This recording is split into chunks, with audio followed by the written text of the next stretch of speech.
Veliki pozdrav, da na neki način prokomentarišemo ovo večeras.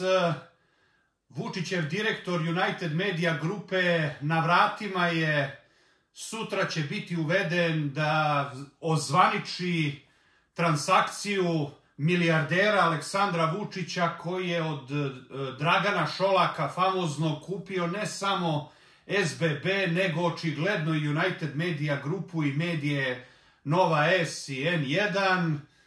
Dakle, ono što je Vučić govorio kao očigledno čovek čije pare stoje iza cele transakcije, čovek do poslednjeg detalja upoznat, samo to govori da je on verovatno do sada već 2 ekspa para državnih ukrao, da je on jedan od najbogatijih ljudi na svetu i da kao ozbiljan milijarder je organizovao kupovinu, dakle ne samo SBB-a kroz ove svoje proksi kao partnere poslovne, kolege milijardere jeli, iz Češke i tako, nego je organizovao i preuzimanje N1 i Nova S, dakle tih medija. On je, ako se sećate, prilikom kupovine SBB-a govorio da će na jesen svi oni da dobiju otkaze i da onda budu zaposleni kod njega tamo u ministarstvima i on će njima da pomogne, kao eto, to je to. Tako da, kratko prokomentarišem zašto je to pre svega muzika za moje uši, zašto to Vučićev pad zaustaviti neće, šta možemo da naučimo iz medijske scene pred 5. oktobar i napravimo neke paralele sa ovim što je on sada uradio i mislim da će vam biti zanimljivo šta imam da kažem na ovu temu o kojoj sam vam rekao davno, da je Šolak protiv Vučića onoliko koliko je Đilas protiv Vučića. Da je to samo sada ozvaničenje jedne veleizdaje, jednog koncepta medijskog u kome vlasnik naplaćuje nesreću Srbije kroz medijsku koncepciju koje se Vučić nikad ne ruši, nego slabi i njegovo slabljenje i trenuci slabosti naplaćuju, tako da je, eto, milijardama evra Šolak naplatio studentske proteste, ali to Vučiću pomoći neće. Pre nego što krenemo dalje, imamo 3 dece za koje skupljamo osnovnu donaciju. Mogu sa zadovoljstvom da konstatujem da smo ovu preostalu namensku donaciju za Viktora Matlaka skupili. Kad budem sabrao, objavit ćemo sutra. I da smo za Anabelu Kolačanin, devojčicu, skupili sve. Tako da 3 dece za sada imamo i treba da šaljemo poklon za najmanje još 2, bližimo se brojci 500. Dakle, osnovne donacije, ne pišete ništa, samo uplaćujete kako stigne. Plaćamo Mateja Vešković iz Novog Sada. Dalje, Nemanja Milošević iz Novog Sada i Ognjen Milčić iz Leskovca. To je 495. dete koje je dobilo i sajin poklon. Još 2 bi trebali valjda sutra da pošaljemo. Do sledeće emisije dođete na stadion, trebali bi da imamo 497 dece koje su dobila poklon, ali za sada skupljamo 3 puta po 10.000 za ovo 3 dece. Opis za uplate imate, uputstvo za uplate imate u opisu video snimka za fondaciju Isaija. Nemoj da uplaćujete na Danas konferenc centar, imate uputstvo fondacije Isaija, link, pa na sajtu danas.tv imate sve objašnjeno. 72 miliona pregleda YouTube kanal, narod je počeo da se informiše preko društvenih mreža. U prethodne 2 godine imamo nečuvene brojke, preko 10 miliona pregleda na ovom kanalu. I to je to. Preuzimanje N1 i Nova S je najavljeno. I to glumatanje, videli ste tokom prethodnih meseci, Šolak, otpušten, pa menadžeri, kriza upravljanja u United Media grupi i tako dalje. Ne možeš da prodaš, kažem, kola i da ih voziš. Trebalo je sakriti činjenicu da je taj proces uključio prodaju i medija i kontrole nad United Media grupom i to je sada ozvaničeno. Vučić je sve ovo najavio kao pravi vlasnik, kao milijarder koji, kažem, je desetine milijardi evra već ispumpao iz Srbije i sada kao razumete, vlasnik iz senke upravlja multimilijarderskom akvizicijom kojom je, sećate se, i kupljeni prenosi, 600 i nešto miliona evra za Euroligu. Očigledno je tu plaćeno nešto više, osim SBB-a, i to je to. I onda dolazimo do te tačke šta sad ovo Vučiću obavlja. Narod koji gleda N1, džaba sve, baba mi gleda N1, sećate se toga, mislim da je ta šteta već napravljena. I da on može sada pretvori N1 i Nova S u Informer, to uopšte ne znači da ta baba koja je gledala N1 će da ponovo zavoli Vučića. To je pod jedan. Znači, što bi rekli, damage is done, šteta je napravljena. Kada uporedimo 5. oktobar, na primer, ljudi su zaboravili da je decenijski bastion slobode, medij koji je praktično bio kičma opozicionog delovanja tokom 90-ih, Studio B, bio takođe preuzet i pretvoren u RTS, Light i tako dalje, da je ostao valjda samo B92 kao radio, što bi vam mogao biti neki ekvivalent ovoga što su danas društvene mreže, internet i tako dalje, samo što je ovo sada mnogo, mnogo gore. Ja se sećam da je pad Slobodana Miloševića 5. oktobra bio praćen preko B92.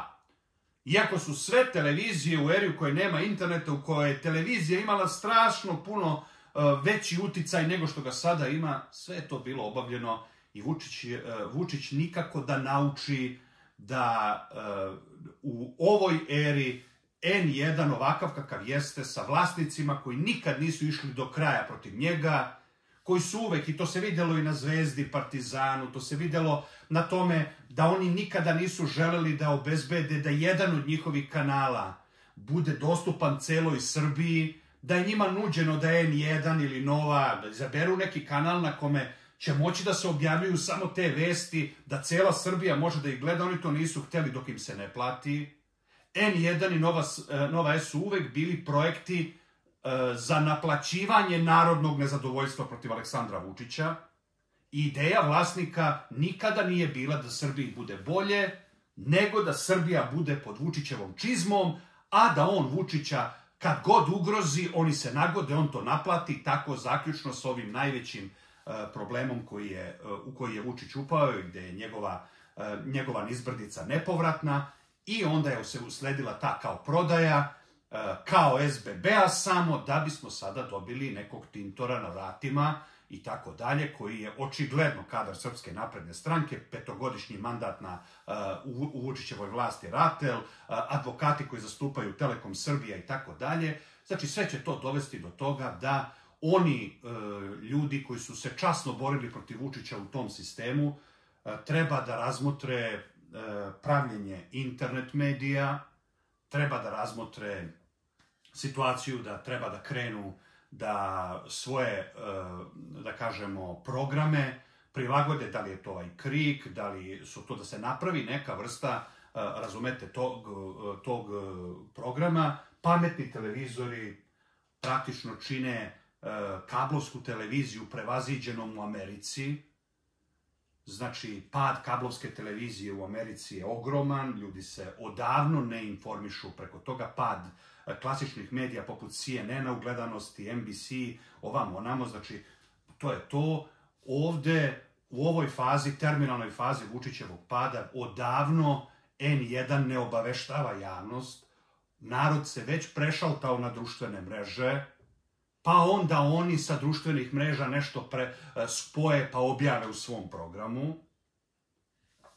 Tako da i ovi koji su bili uključeni u ove formalnije medije i ovo što je ovde, sad će porasti takođe KTV u Zrenjaninu, kao posledica svega ovoga, ako ih skinu sa liste SBB-a i tako dalje, oni mogu da streamuju na YouTube-u svoj program, da budu gledani. Vidjeli ste ti programi uživo koje radi ovaj Šarović, pa ovo što radi Dikić, pa ovamo onamo. Znači ti Šarovićevi programi sa početka, pa to 800.000 milionska gledanost i tako dalje. Znači, tako da Vučić neće postići efekat da će baba koja gleda N1 ponovo da ga zavoli. Kao što ni onaj koji je gledao godinama Studio B, kad je ugašen Studio B, nije zavoleo Slobodana Miloševića. Tako da Vučić po običaju vrlo kratkovido i vulgarno na kraju je ofirao tu tajnu vezu u kome svaki put kad politički zagusti od tih zaboravljenih izbora u Beogradu koje on izgubio, pa je Dragan Đilas došao na kanabe da u interesu Srbije, znate, napravi dogovor, pa do marta će biti te godine izbori, pa je u maju mesecu se desila ova tragedija u školi Vladislav Ribnikar i tako dalje, pa je to iniciralo krizu koja je rezultirala decembarskim izborima 2023. Dakle, mi imamo političko krilo koje je uvek bilo na raspolaganju Vučiću kad mu zagusti i ovo što se videlo, to je taj Šolak, famozni zlikovac, kriminalac, ovo ono, znate već kako to ide, koji je evo sada u jeku pada režima odlučio da se omasti i naplati, zato što očigledno nikada nije postojala ideja da se taj program protiv Vučića učini besplatnim i dostupnim svima koji žele da ga gledaju u Srbiji. Kažem, 2 klika na pametnom televizoru i tako dalje, i ta dečica koja su studenti ovamo onamo, koji svojim babama i dedama sad samo mogu malo kratko da pomognu, da prikopčaju. To je jedna aplikacija na pametnom telefonu, klikneš ovo dugmo na daljinskom, pritisneš i tako dalje. Tako da ja razmatram iskreno da kad se ovo formalizuje i kada Vučićev direktor preuzme N1 i Novu S, da počnemo pravimo neku vrstu kraćih vesti ili da pravimo neke video snimke koji će biti vezani isključivo za politiku na modelu redovnom kakav ima emisija Dođite na stadion, da li da to bude sreda u sred srede, da li da bude tokom vikenda, da li da bude sreda, vikend, znači vidjet ćemo, ali kažem, za one koji su beskompromisno vodili rat protiv diktatora Srbije i njegove crvene zvezde i svog tog kriminala, ova današnja legalizacija braka između Aleksandra Vučića, Šolaka i tako dalje je u stvari dobra vest. Ono što otvara sada probleme, evo situacija s ovim dečakom iz Valjeva, društvene mreže, video snimci napravljeni veštačkom inteligencijom, mogućnost da glasine naprave rat u Srbiji i tako dalje. Znači, to je sada daleko veća opasnost, to mora da se kaže, ali u suštini, kažem, baba koja gleda N1 gledat će još gore od N1, samo na drugi način, na YouTube-u, kažem, na X-u, na Instagramu, na ovam onamo, to su milioni i milioni građana Srbije koji to imaju i taj most je na kraju premošćen tako što su studenti svoje babe i dede prešaltali na gledanje nekog drugog sadržaja i to je ono što je suština.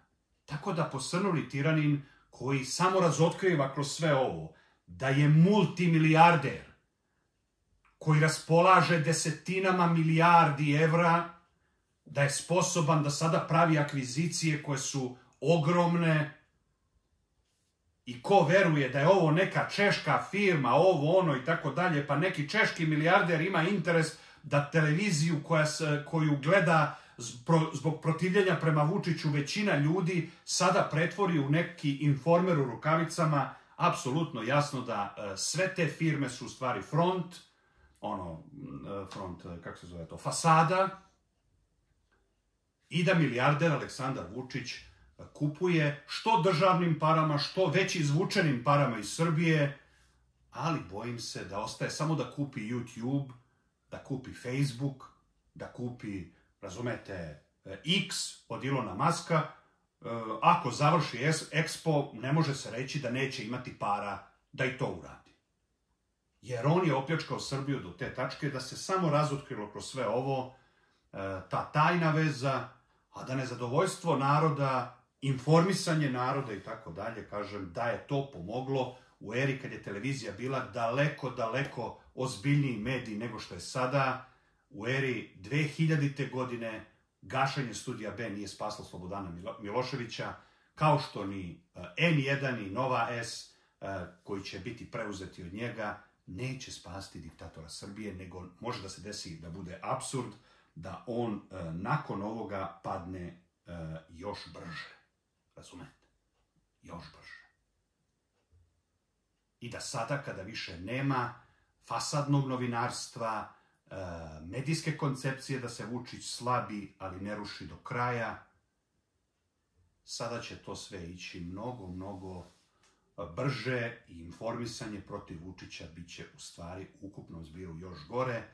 Ovaj kanal je eksplodirao zahvaljujući tome što je Vučiću smetao Partizanov Vesnik, koji kada dobaci do 12 ili 15 hiljada, mi smo smatrali da je to bio veliki uspeh i da je to velika gledanost.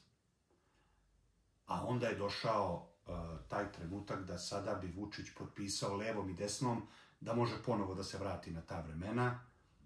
On ima tradiciju da